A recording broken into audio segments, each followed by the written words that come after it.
Hey, what's up you guys? Welcome back to Wind Waker HD. I am Bill from Good Old Days Gaming, and this time, we're still sailing a cursed sea, with Ganon's theme and everything playing. We just got bombs from Windfall Island last time, and now we have to go sail south to Outset, where we started our adventure, because that's where the final pearl, Nehru's pearl, is, and holy crap, that's a cyclone in the distance. That's terrifying.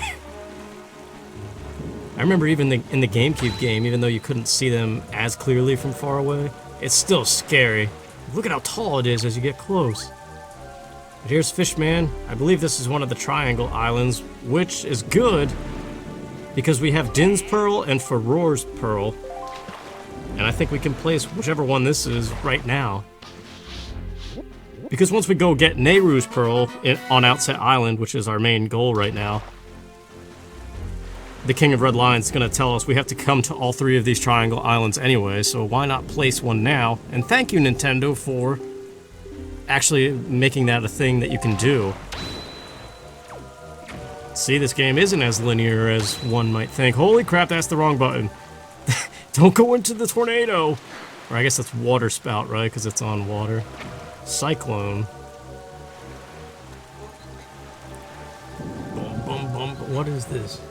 This is Din's Pearl. That tornado is so scary.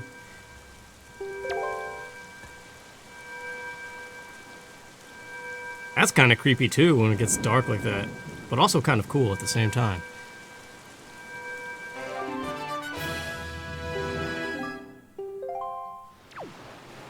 Trying to see if there's magic in this bush to make up for my stupid windmill mistake last time.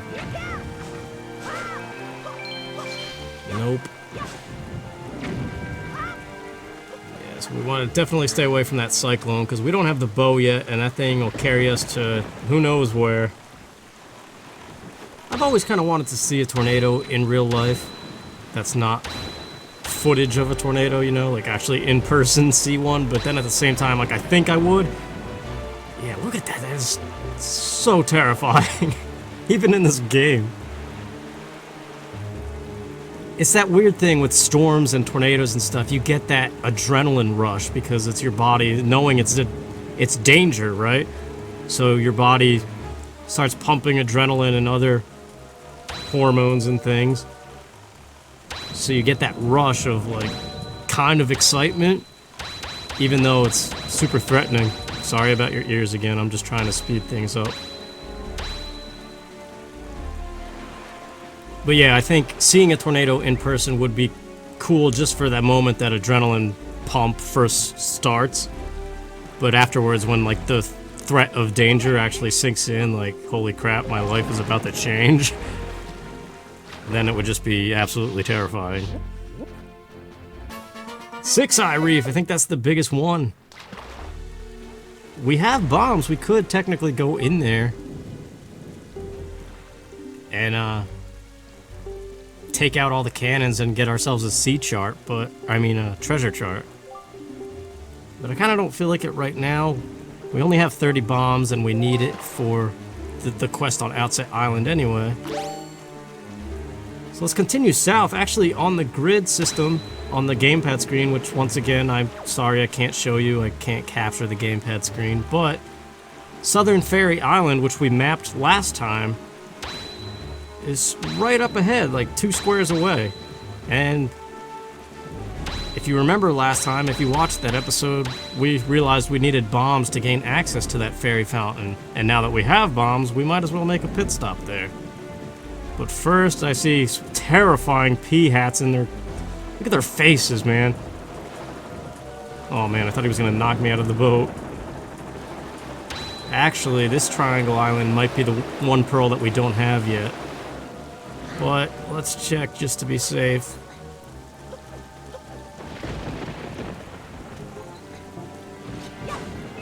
Still no magic. Nah, yeah, this is Nehru's pedestal. I see Fishman. We might as well chart it just for completion's sake. Man, these things are scary, dude. Between them and the cyclones and this stormy sea, again, just the atmosphere of this game is amazing at times.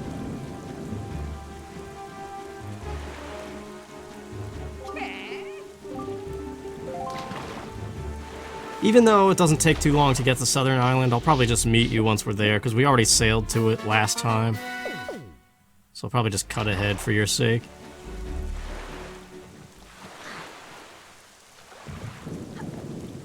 Alright, let's get our bomb. If this was Breath of the Wild, the bomb would not light. Because it's raining. Well, actually, the bombs in that game don't have a fuse. They're like Sheikah technology bombs. But bomb arrows don't light in the rain in that game. And they have a fuse. And fire arrows don't work in the rain, so it would... Anyway, shut up. Here's our first Great Fairy. I always loved their design in this game. And I appreciate the fact that they don't sound like a porn movie. So if you're a little kid playing this game, your mom's not gonna be like, "What are you watching?" from the other room. Oh, this is something I didn't talk about yet. If you look at Link, he kind of looks clay-like right now. Just because this environment is so bright. Which, yeah, the lighting, too, in addition to this, the Great Fairy designs being cool, the lighting of these fountains is pretty remarkable. But yeah, in this HD version, there's another shader in play here, other than just the cell shading that the GameCube version had. So in like really bright lighting situations like that, like if you put Link next to a torch, for example, and like the lighting effects of the flame on Link's face, it like overwrites the cell shading that the game normally has and puts in like a different shader. I don't know what it is technologically, but that's what gives them that clay-like look in those situations only. Dude, another cyclone! And I see the island. Look at that fire in the distance. But we might be passing this one up, actually, because I don't want to get too close to that cyclone. Ah! Mommy! I'm just kidding.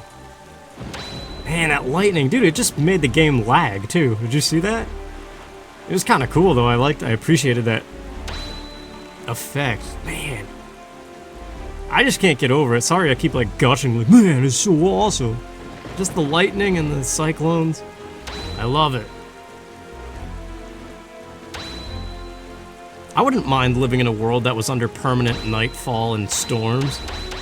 Although I guess after a while it would get a little old. I guess I should just move to Seattle.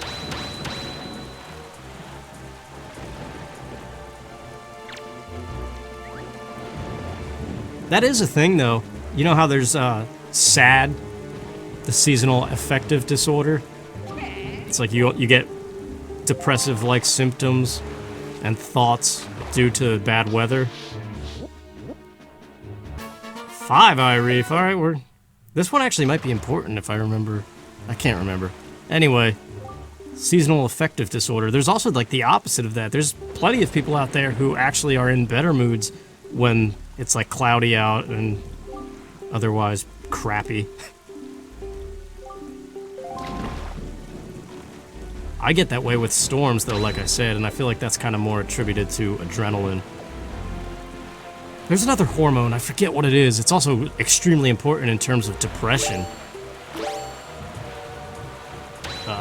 There's a guy, a professor at Stanford University, like dedicated his whole life to studying stress and hormones, and I watched a few of his lectures online, and he really hates that the world is so obsessed with adrenaline because there's a similar hormone to adrenaline that's actually like equally, if not more so important in terms of like mood and things.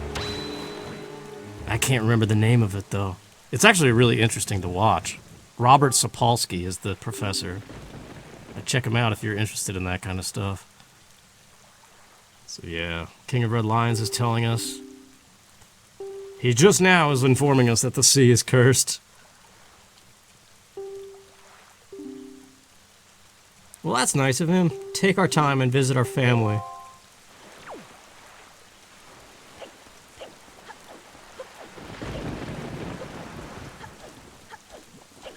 Well, we have a fairy in a bottle. That's what we need to heal Grandma. Let's go see her.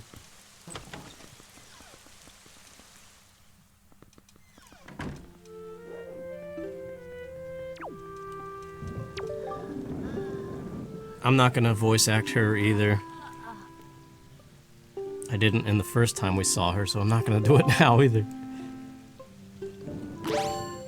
So, lock onto her and press the right button with your fairy bottle.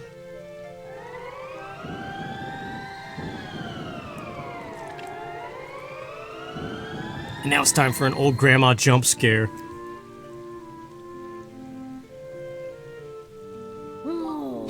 Well, maybe it's not as jump scary as I remembered.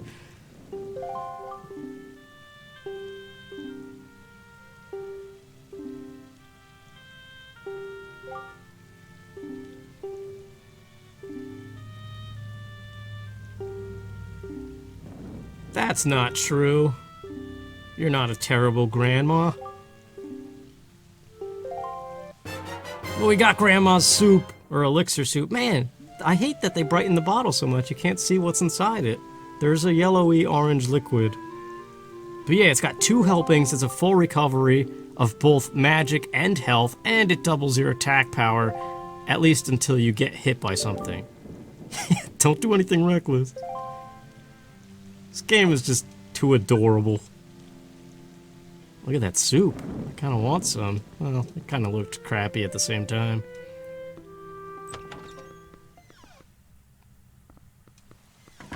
Alright, let's equip over the soup so I don't accidentally press it. I think that is why I hate having things like bait and anything that you could potentially press the wrong button and waste.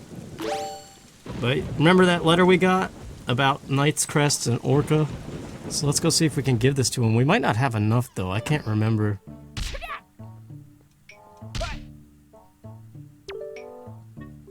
Ah, Link, you are alright. Why did you not tell me about Errol? That was thoughtless of you. This island has seen hard times ever since you departed. I do not know what you have been doing on your journey, but you seem a little more daring these days.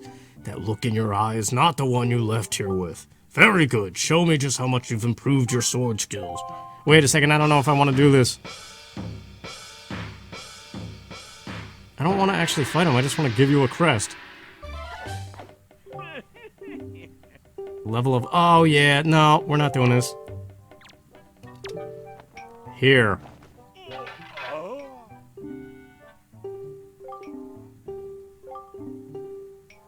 $10. Okay, well, at least now we know.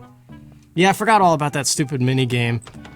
You start out as a page, and then you hit him 100 times, and then I think you need to hit him like 200 times, and you rank up, and I don't even think you get anything important from it. I can't remember. But let's climb to the top. I'll probably meet you up there, because it's... Okay, let's try this again. This is now my 4th attempt. I tried to just jump over here. The wind was blowing in the right direction, and I fell. Then I tried from the mountain behind me. Okay, I think this is gonna work. Alright, I don't know why I had so much trouble with that. But I wasted like 5 minutes trying to fly over here. Anyway, we're here now. So stop bitching. Ah, what the... What the heck? This thing is making crazy noises. Oh yeah, we doubled our bombs. I didn't even say anything about that yet. That's what that fairy did. I was too busy talking about the lighting, I think, at that point. But this fairy is gonna give us a wallet upgrade. One of the fishman guys that told us that. I think it was the last one we saw.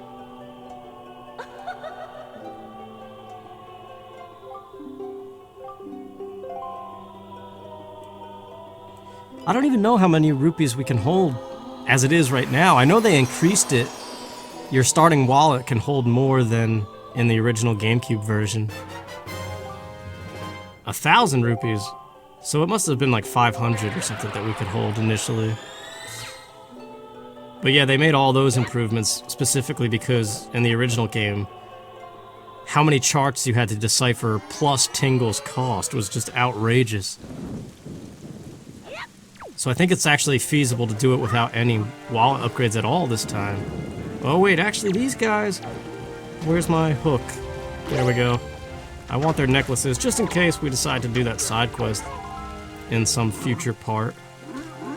Don't hit me, please. Alright, we're good. We hit each other.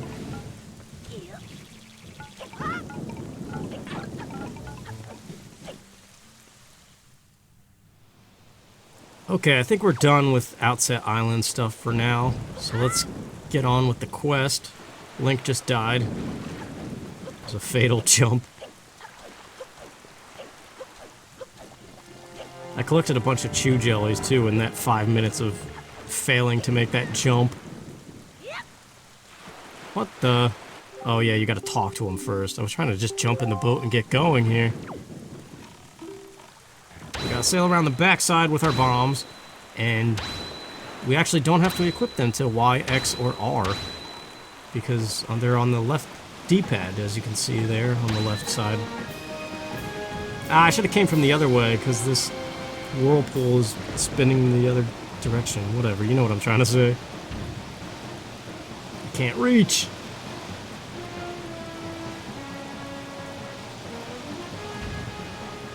Oh yeah, you know what this reminds me of though? I completely forgot. There's other whirlpools like this out in the middle of the ocean with giant squids in them. And those things are terrifying too. This whole game is scary even though it's a cartoon. The cyclones, the pea hats, and those giant squid things, they terrified the crap out of me. Back in 2003. It's such a weird concept too, that the fact that you can be kind of frightened by something in a video game. Like obviously not really, but...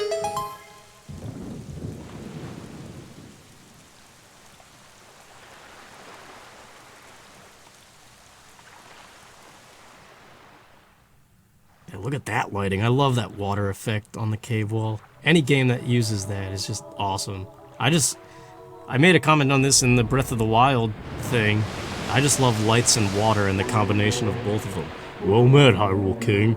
Well met indeed, Jabun. I am pleased to see that you are alive. Oh yeah, all his text, by the way, the whale, on your first quest, it's all highly in script that you can't read. That's why Link looks so confused. The one I have brought with me has no connection to the legendary hero. Promise you suggest that I leave the fate of Hyrule up to mere chance? I do. It is the only way. What? He changed his mind pretty quick.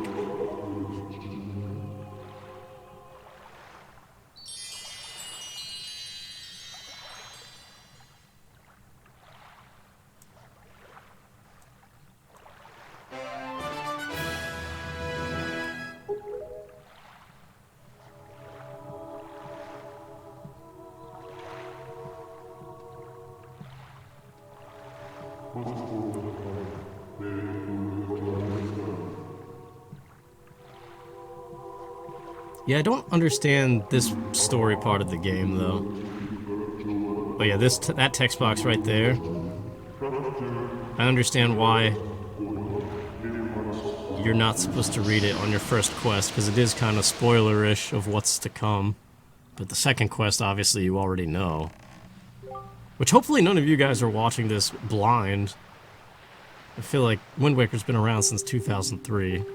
So I feel like most people who would watch a Zelda Let's Play know the story already.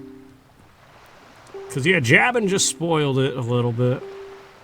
Kind of. It's just very obvious foreshadowing. Not necessarily spoilers. But yeah, okay, so the King of Red Lion just told us we gotta go to the Triangle Islands. Luckily for us, we already went to one and placed a pearl. Which I don't know if I ever finished that thought. I was thanking Nintendo for actually allowing that to be possible, because you would think in a true linear Zelda game, it would be, you can't place this pearl here yet until you trigger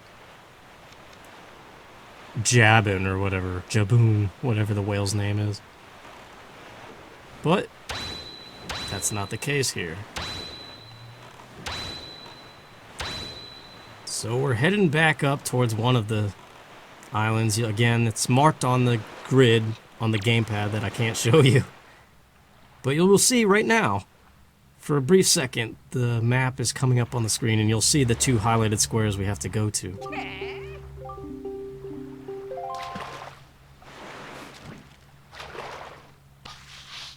Well, maybe just the one, because this box is blocking the other one. Headstone Island. This is actually extremely important. It's one of the dungeons of the game. Real heavy stone head. Let me tell you a secret. Go to Fire Mountain. Yeah, but to go to Fire Mountain, we need ice arrows. But all of that is interwoven within the main storyline anyway, so we don't actually have to remember those coordinates or anything. Look at this thing. Hey, we're here. Let's stop in. It might be an empty bottle. Maybe not. I don't know. I think most of these little things you can just stumble upon are treasure charts and other little treasures. Holy crap!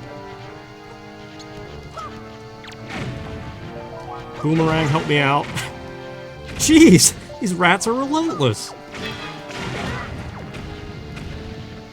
I don't even know if is the boomerang killing them or just stunning them? There's too much explosions! I don't know what's what!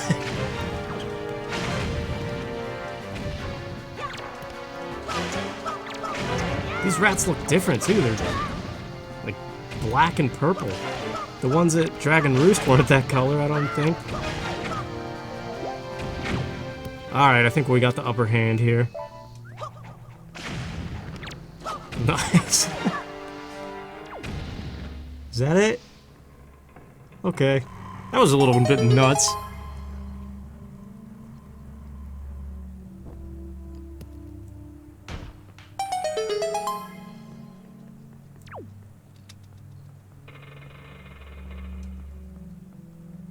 Oh, dude, controller? Yep, treasure chart. Probably just leads to higher rupee counts or a piece of heart. Still cool though. I also really like the sound effect of the creaking boat that's playing subtly in the background. Okay, on to the main quest. We gotta place the remaining 2 pearls. I want to do that before the end of this episode, because what comes after that is a dungeon, which would be next episode. So it just feels like a good stopping point. Let's get some more bait. Oh my gosh, another cyclone. Oh wait, this is that island we didn't chart last time. Maybe we can actually do it this time. I remember this island too. I think this is one that has Triforce shard on it. Or chart.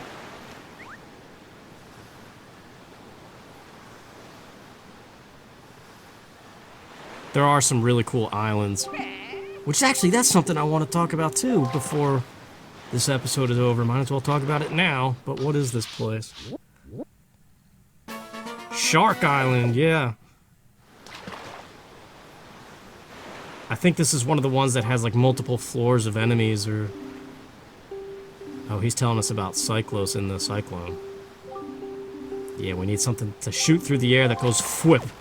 So obviously the bow, which is actually the next dungeon item. And that's also a very good segue into what I was trying to just say now.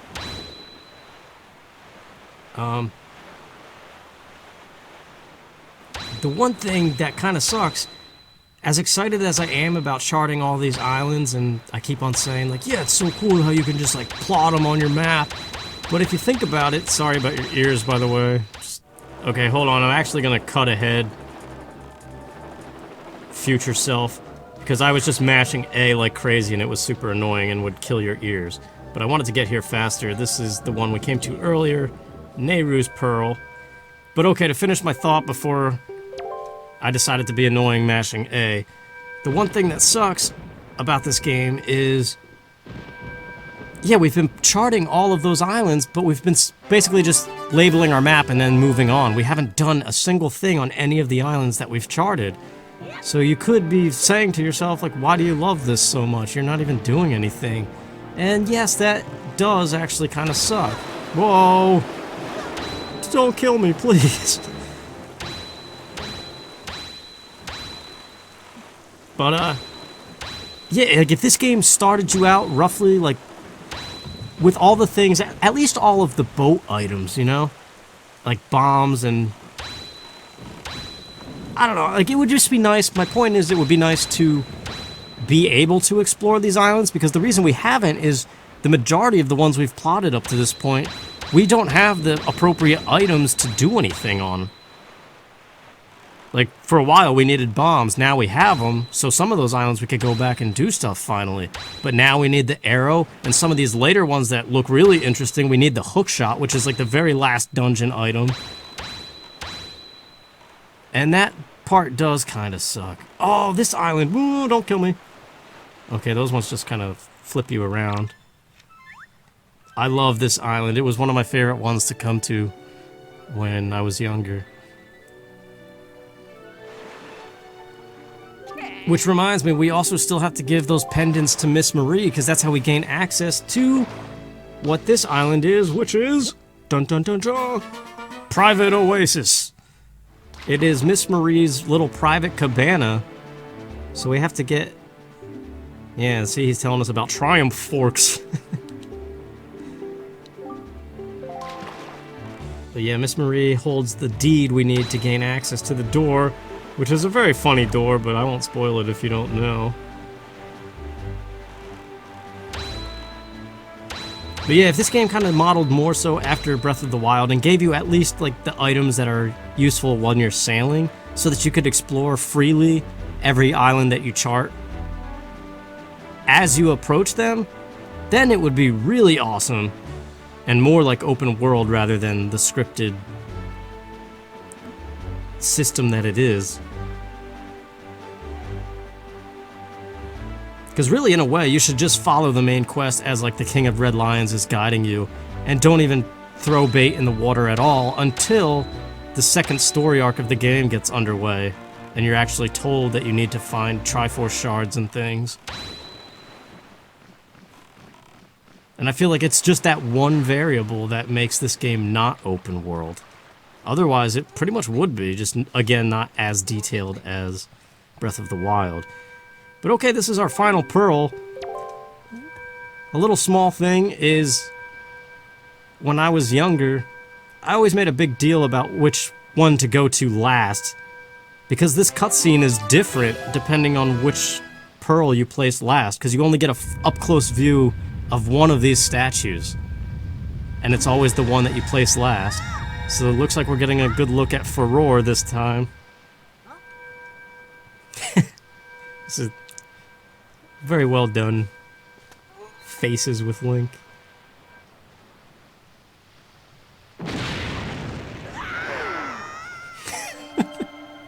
So there's Furore, or an imitation of her, I don't know. Let's see, we get that up close view, and now the second one we kind of see up close.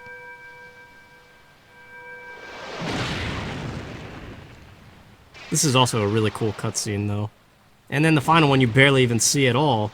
So I remember replaying this game as a kid on the GameCube.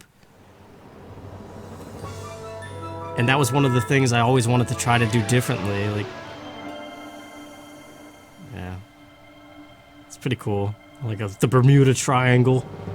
But it was also in Tetra's room, remember? There was a picture of the Triforce on the sea.